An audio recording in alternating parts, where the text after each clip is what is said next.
There is a moment many people describe.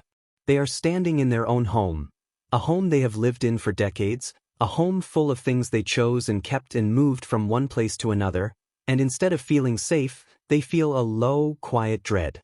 Not a dramatic kind. Just a steady, background weight. Like the house itself is asking something of them that they no longer have the energy to answer. If you have ever felt that, you are not failing at homemaking. You are not lazy. You are experiencing something researchers now have a name for. It is called object load. The cognitive cost of managing, locating, cleaning, and making decisions about every item you own. And it accumulates invisibly, object by object, year by year, until one day you realize that the place meant to restore you is the place that drains you most. That feeling does not come from disorder. It comes from volume. And that is a problem no storage bin has ever solved. That we were taught that the answer is a better system. A smarter shelf. A Sunday afternoon and a lot of conviction. And so we reorganize. We buy the matching baskets. We watch the tidying videos. We feel briefly, genuinely better, and then within weeks, the weight returns. Because here is what the $30 billion organization industry will never tell you. You cannot organize your way out of too much. You can only remove your way out. Organizing asks you to manage everything you own. Removing asks you to question whether you should own it at all. That second question is the one that actually changes a home and a life. In coastal towns along the Sea of Japan, there are people in their 70s and 80s who wake up every morning inside rooms that feel, to anyone who visits, like an exhale. Not empty rooms. Not sparse rooms. Rooms where every object has weight and reason. Where nothing asks to be apologized for. Where the eye can actually rest. These are not people who own less because they have less. Many of them have lived full, long lives. They simply made a different agreement with their possessions. When an object's purpose ended, they let it go. Not with ceremony. Not with a system. With a quiet and practiced refusal to let yesterday's life clutter today's. That is what this video is about. 9 specific things those communities remove, and why removing each one changes not just the room, but the way you feel inside it. Do not skip ahead, because item number 7 is something you are almost certainly looking at right now. Something you kept because it made you feel prepared. Something you would defend if anyone suggested removing it. And it is quietly costing you more mental stillness than almost anything else in this list. It is also the last thing any decluttering guide would ever have the courage to tell you to release. Most of us have a cabinet that functions as a museum of broken confidence. An old phone kept in case the new one fails. A blender that barely works kept in case its replacement does the same. We call this being prepared. But the quieter, more honest name is distrust. A low-level belief that the present cannot hold, so we stockpile the past as insurance. Japanese seniors understand that keeping a degraded version of something you already replaced does not protect you. It just fills your home with objects that exist in permanent apology. Do this today. Open one cabinet. Find the backup you keep for a primary that already works. Remove it from the home. Notice the fear does not follow it out the door. There is a guilt only a bookshelf can produce. You bought each book with real intention. And then life happened. And now every time you pass them, they register, briefly, quietly, as personal failure.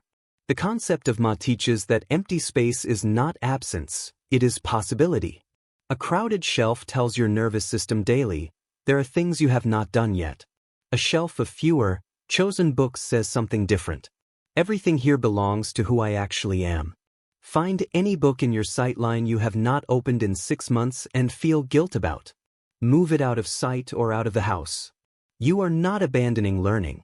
You are stopping the daily accusation. Here is the quietest trap in the modern home. You buy a bin to contain a problem. The bin fills. You buy another. And in buying the second one, you did not solve anything. You gave the problem more room. The storage industry knows that organizing something feels almost identical to resolving it. But it is not resolution. It is postponement. Japanese seniors keep storage fixed and small by design because a fixed container forces the only question that matters. Does this item earn its place, or does it leave? Do this today. Find one storage bin untouched for a year. Empty it, donate the contents, and remove the bin itself. The space it leaves is not a problem. It is the solution. Somewhere in most homes there is an object that belongs to a relationship rather than a life. A vase from someone who visits once a year. A piece of clothing in a color you would never choose. We keep these not because they serve us, but because removing them feels like a verdict on the person who gave them. Japanese seniors apply one clarifying distinction. The social obligation of a gift is completed the moment it is received. What remains after that is simply an object. And an object that does not belong in your life is allowed to leave it. Identify one item kept purely out of loyalty to its giver, not genuine use. Pass it to someone who will actually use it. You are not betraying them. You are releasing a burden they never meant to leave. Open the average kitchen cupboard and you will find enough plates and cups to serve a gathering that has not happened in years. We accumulate kitchenware for a version of our lives that exists only in memory or imagination. The daily cost is invisible but real. Every morning you reach past 8 mugs to get to the one you use. Every evening you load dishes that were never touched. Japanese seniors keep exactly enough for the household that actually lives there, plus a realistic margin for guests. Everything beyond that is not hospitality.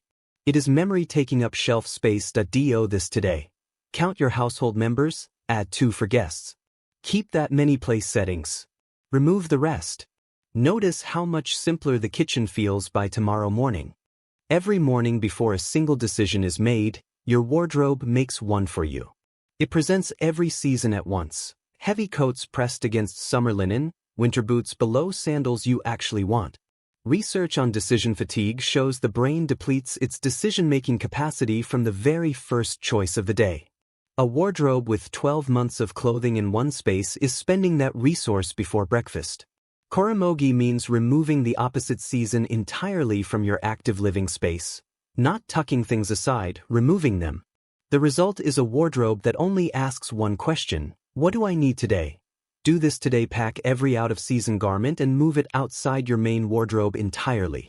The relief you feel tomorrow morning will answer every doubt you had about doing this. The catch-all basket. The entry table tray. The bedroom chair that is never sat in but always covered. You kept these because they felt like systems. A transitional zone for things without a home yet. But here is what that basket is actually doing. It is removing the decision entirely. Every item that lands in it escapes the only question that would resolve it. Where does this actually belong? And if it has no answer, should it be here at all? That basket is not a system. It is a permission slip for indefinite clutter. Japanese seniors direct every object that enters the home immediately to its permanent destination. If an object has no permanent destination, it does not cross the threshold. Find your primary catch-all surface. Empty it and remove the container. Every item entering your home now goes directly to its final place, or it leaves. The discomfort of the first week is the sound of a better system forming. Half-empty paint cans from a room redecorated 4 years ago. Knitting needles from a phase that lasted 3 months. A camera bag for a camera you no longer own. Each of these is a small monument to an unfinished story, and while they sit there, they quietly prevent the chapter from closing. The Zeigarnik effect describes how the brain holds open loops on incomplete tasks, allocating low-level attention to them even when you are not consciously thinking about them. Every remnant of a past project is an open loop your mind is quietly managing. Closing them is not giving up on who you were. It is making space for who you are now. Name one project untouched for a year. Find its materials and donate or discard them. You are not closing the door forever. You are stopping it from occupying a present it no longer belongs to. This one requires the most gentleness and the most honesty. The boxes in the attic. The storage unit filled with a parent's belongings.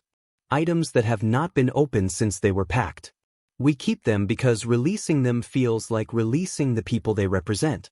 But those boxes are holding memory hostage in objects that are never seen, never touched, never actually allowed to comfort you, because comfort requires presence, and presence requires opening the box. Dan Sherry teaches that a memory lives in you, not in the object. The object is a door.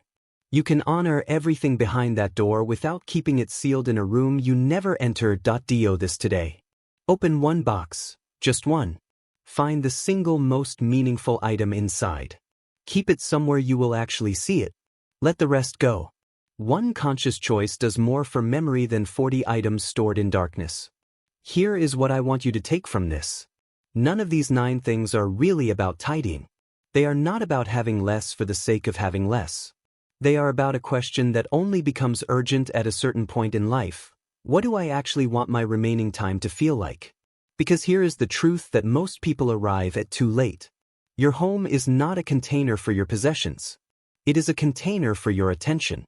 And every single object inside it is making a daily withdrawal from that account, whether you notice it or not.